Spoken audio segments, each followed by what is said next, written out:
I want to remind you guys before I begin this video that I really like raids. Really like raids. To the point where on my Twitch channel at EvanF1997, I will be running as many people through the raids as possible for the remaining week. Make sure you're following and tune in when I'm there. Anybody's welcome. You don't have to be subscribed or anything. Don't worry about that. Also, I should remind everyone, even though I have some feedback about raids, it's all fun. It's just a game. Not a big deal, right? Surely. Have contest raids become easier? The short answer, yes. The long answer, yes, but it's more complicated and has a lot more going on that led to where we are today than players give credit to. So what happened? And most importantly, is it a problem or not? I figure as the channel that covers some raids, it's important we talk about this. You got Elitist Dado. Maybe call me a new nickname for this one. I don't know, Eggvan or something. This video will also make some plausible suggestions that work within the game's live service model, the always creating content philosophy. So let's begin. Raid racing has hit a boiling point this past weekend with Root of Nightmares, with the community feeling like the raid was just off from the normal experience. Some claim it was just plain easier, pointing to power creep, the lack of health on bosses, and a simplicity in encounter design. Others claim just the opposite, pointing to a 48-hour contest window and a finger pointed directly to veterans experienced racing. Both sides of the debate are left with one collective question. What does Bungie want out of contest raids? It's almost sacrilegious in the eyes of longtime raiding vets for Bungie to abandon challenging day ones anymore. While it might be the newfound tradition for newer players and more casual players to enjoy day one raiding and complete it. In my opinion, oh no, he said his opinion, it's time to burn him down. Every single person out there would be fooling themselves if they thought this raid was harder than any other contest day one before it. And let me peel the layers of this tearful onion back to add credibility to that point. I've already lost some people, and I see people getting attacked all the time for saying their opinion on Destiny, but those people don't want conversation. They want you to agree with them for the sake of the argument. So whatever, they can sit in the corner and cope, while the rest of us talk about this raid like distinguished Chads and Chadettes. So let's talk about contest difficulty. I've spent the better part of the past few days thinking about why this raid felt off. And the best conclusions I can come up with in terms of pure difficulty is that it isn't a team-involved raid, and that the final encounter does nothing with the encounter before it. Let me bring you back to Wrath of the Machine, a raid that did this final encounter does nothing with the other encounter before it philosophy. 2 encounters versus Vosik, throwing balls and doing damage. There's a lot more going on than that, but it boils down to that. Then poof, the siege engine is so different. You have moving parts everywhere, literally. It's a race to repair a tank to run over a wall to get to the next parts of the raid with nothing carried into the next 2 encounters from this. So how is the Planet Room any different? Planet Room does this same thing differ from the norm, but it doesn't match the tone or flow of Root of Nightmares at all. Side note, why are the Cabal here? Isn't Callus just like 6 feet under? Wrath of the Machine had every player involved in the first 2 encounters, and that carried over to Siege Engine, while Planet Room still has only max 4 players involved in the actual mechanics part.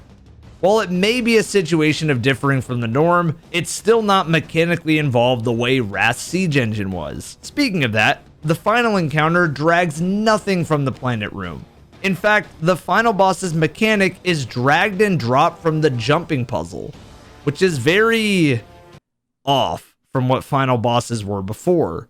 Imagine if Eater of Worlds suddenly had you do the electricity mechanic from the jumping puzzle as the final boss. But instead of constantly taking cover like Ron's jumping puzzle even makes you do, Bungie just said, nope, not on my watch, and you can skip all the mechanics.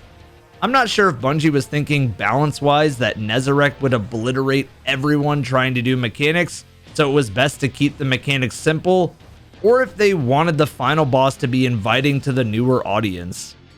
I still think Nezarec, Nezi, or Bulk is a cool boss. Like, really cool boss. Finally giving us a fully mobile boss, the whole fight is amazing.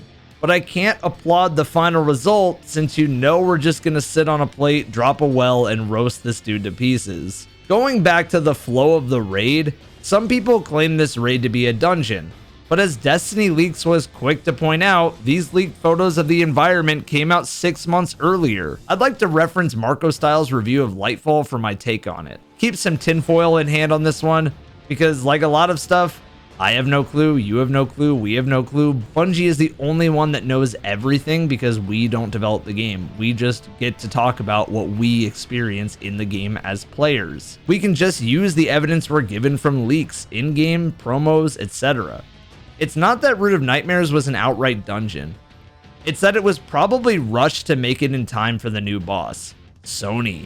There's so many things in Lightfall that can feel this, and Lightfall, while being a pretty ambitious DLC in the idea, has a lot of reused parts from other locations, which probably meant Bungie was given a tighter window. This is the first expansion to come out since Forsaken on the original timeline. Basically, ideas scrapped for Final Shape weren't going to make it in this raid, so Bungie quickly put together a raid to keep it on time for Sony's partnership in Lightfall instead of delaying for a grander experience. Planet Room did feel different, but we are also in the Witness's Pyramid, and this is probably fan service too for people that played Witch Queen.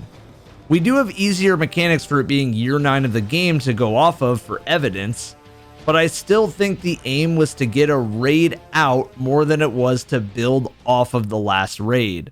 So, with all of these ideas, it's important that we discuss when the split happened. When did raids, quote unquote, become easier? Vlad, a world's first multiple time winner and a challenge player, got obliterated by the community for saying that Deepstone Crypt felt more like a handout of contest emblems versus what Bungie had done in the past. The choice of words is what obviously got him in the hot seat, but as someone who placed 36 on day 1 of Deepstone after never getting a day 1 clear before that, it definitely felt easier than Garden of Salvation's day 1 and Crown of Sorrows day 1. And the data of clears from the raid report highlights that. Before we continue, I should mention I have no care for emblems. It's just my experience I'm discussing. I rock emblems if they look cool to me, not as a flex on others personally. To each their own though. Bungie has buffed the hell out of players since Garden of Salvation, giving us more powerful builds and more ways to stay alive than ever before. If the goal was accessibility on day 1, obviously it's working. But I think accessibility and difficulty are two different things. I'll use an example of a game that always gets called inaccessible, Elden Ring. Against all judgment, by the way, subscribe to my variety channel, I post a lot of Elden Ring, and at 50k I'm making a Soldier of Godric documentary. It is accessible. You have summons, you have anywhere in the game you can farm and over level for every boss, and you have incantations to help even more. But the game is still difficult. Destiny has nailed accessibility with build crafting being easier to get into than ever before. You have less clogged loadouts and perks that are way better managed, and some builds that can make your life easier. But the raids on day 1 for a long time were still catered to it being difficult. Keep in mind that the community that kept vanilla Destiny 1 functioning and debatably saved an otherwise floundering IP was the raiding community. You could say 365 Gjallarhorn and toxicity and whatever else, but the point is that Vaulted Glass having aspirational challenges in its hard mode and aspirational leveling since being level 30 was the only way to take less damage from the final encounter, gave it reasons for players to engage. Contest was supposed to be the solution to keep the hardest content consistently difficult, since Last Wish was too hard in the eyes of many, and Scourge of the Past was too easy in the eyes of many. And I'm also going to mention that Last Wish was an anomaly. It's probably never going to happen again. Ultimately, it came back with a year where you could have special weapons, double special weapons, and heavy weapons that were all separated from each other instead of the year 1 sandbox. There was a lot of factors that painted Last Wish the way that it was, and only a very few select amount of teams were even able to raid race properly, and that was by living on Destiny the whole time in Forsaken. Most players that would have contest clears now probably wouldn't even be able to raid until week 2 or 3 of Last Wish being out. That's how much difference there was with Last Wish. Bungie realized that Last Wish's challenge was a bit too far, and Scourge of the past had the exact opposite problem, where there wasn't a contest mode, so it was so easy that teams were past the level of the raid on day 1. Contest was introduced in Crown of Sorrow, and would remain through the current place we are today, but contest mode has not evolved with its player base. The original goal of contest is, quote, progression that challenges raiders to climb to compete for world's first. Keep that in mind. A world's first race that tests your skills, communication, and strategy. A world's first raid that is fair. When you think of contest now, you think of a difficulty modifier for the contest window, not a difficulty modifier that represents a world's first race. The data reflects that raids on contests have become easier. I think that mechanically Vow of the Disciple is a great improvement from raids before it, utilizing quick memory and involving teammates in every encounter to get the job done. But I also feel that ever since Garden of Salvation, contests not growing with the player base in terms of resists and deltas is just not the same. 48-hour window to get the emblem is fine with almost everyone. I think that everyone has been okay with that. It's been mostly received as a good change. But if the goal was for the final God of Pain to be the next contest world's first raid boss, well, it didn't work. He didn't have enough health, he wasn't a big enough threat, and we are just too powerful for this modifier. Contest needs to evolve. When I say that the Vexcalibur Catalyst is a harder mission than the contest raid, you have to try it for yourself and believe me. I've seen comparisons to other parts of Destiny and some feel cherry-picked, but things like 0 Hour World's First should not be slower than a contest raid race ever. Again, data is a reflection of the difficulty curve in Destiny, and seeing that contest Root of Nightmares had more clears than Vow of the Disciple, Deepstone Crypt, Garden of Salvation, Crown of Sorrow, Scourge of the Past, Last Wish, Spire Stars, Eater of Worlds, Levy, Wrath of the Machine, King's Fall, Crotas, and Vogue combined. That is every single raid, ladies and gentlemen. It should be obvious it's time to swap something up. Raid races are the biggest stage for Destiny, and Bungie hypes them up just as much as we do. In fact, they love raid racing so much, they even hired out Twitch rivals, and they give emblems for watching the raid races take place. That's great. I love that they embrace it. Destiny shoots up to #1 all over streaming charts whenever raid races are out. So why not have a raid race that represents that feeling? Bungie, it's time to let the lunch table discussions come out fully. What I mean by that is I still have friends who tell me about World of Warcraft raid races, and I tune in with no clue of what's going on to see people get hyped and commentate on the raids. It's invigorating. It's the stories of the hardest challenges that always bring out the best of us. We always sit there and reminisce on how hard something was, not how easy a boss was. If the goal is to create some memories from day 1, then I'm sorry, but it's slipping and slipping and slipping. This one is a suggestion that's maybe a little bit different for Destiny, but I like how World of Warcraft handles their raids. If a boss is getting chunked, like Nezarec or the Explicator, just yoink people out of the servers for a minute or two, give the boss some Destiny steroids and shoot it to double health, then let them back in. The point is that contest raids used to have to be executed to a T or you weren't getting a clear. I mean, look at these charts. That is first place, that is 10th place on the time. And those memories are what always make me excited for that moment. On a business side, it also does serve to hurt Bungie in the long run if a raid is too easy on a stage like that. You might get your short-term excitement. You might get people buying some jackets and some other things from the Bungie website. You will get your loot. But then after a couple of weeks of doing the raid, maybe about a month, maybe however long it takes to get the red border weapons you really want, you will never have to worry about challenge in the game because nothing will scare you anymore. We see this all the time. Players who have no clue what to do now that they have the loot from the raid, and the master mode just doesn't scratch that itch. You need something that is just flat out brutal to keep people happy. I think it's obvious to me that contest needs to evolve, and that Bungie's sandbox or whoever is in charge of balancing for day 1 raids needs to be in touch with the top end of players before a raid race comes out to figure out what is fully busted. I know they watch creators, they talk about it all the time, but it's time to lock in on raid racing days. So many builds were disabled that could interfere with the race, which is great. But Starfire Protocol and the builds around it were not. There was never a time where you had to swap your build. And I think that's wrong with all these builds that people have been having fun with for different occasions, to never have to swap off of your starting build. Communication with your community is the key to success. So just talk about how you want contests to be. If the goal is to satisfy everyone with contest raids, instead of catering the one day out of the year to the most hardcore players, well, it just doesn't sit right.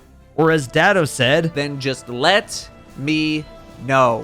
You cannot satisfy everyone with contest rating. There will always be a gap in game sense, knowledge of builds, and more, and that's fine. We should embrace getting ready to beat the hardest content in the world's first made raid day. Every other day, the raid is turned off of that mode. I wanted to get a day one clear so badly after Garden of Salvation, and I did because I put in time to get there and be ready for Deepstone. I don't want that experience robbed from endgame players for the sake of difficulty being too easy. I would say a small percentage of people want that, because then when they do hit the endgame and are at the level they put in time to be, there will be nothing because the game will become easier and easier. I don't think it's an elitist statement to want the hard content to be hard. So enough talk about all these different things, right? Enough talk about what happened, how it happened, yada, yada, yada. Let's make some armchair dev suggestions that nobody asked for, but we're gonna say anyway, because we're already here. And if you're watching at this point of the video, holy shit, thank you. Tell us what you want the contest to be. Grow the contest with the player base and tune it for worlds first, not for contest mode weekend. Turn up the boss health. Adjust contest deltas, and make sure the final stand isn't a full 30 seconds like Nezarec. Ensure that the encounters are made for 6 players so people aren't doing solos of encounters on contests. Bring that World of Warcraft factor to day one racing, where people can maybe get yoinked for a quick second if the boss is getting pulverized. And bring bosses that pack more of a punch. These changes would bring the fear of non-boss enemies, mini-bosses even, back to life. Like the Tormentors on Encounter 1, feeling like the Ogres in Crown of Sorrow Day 1.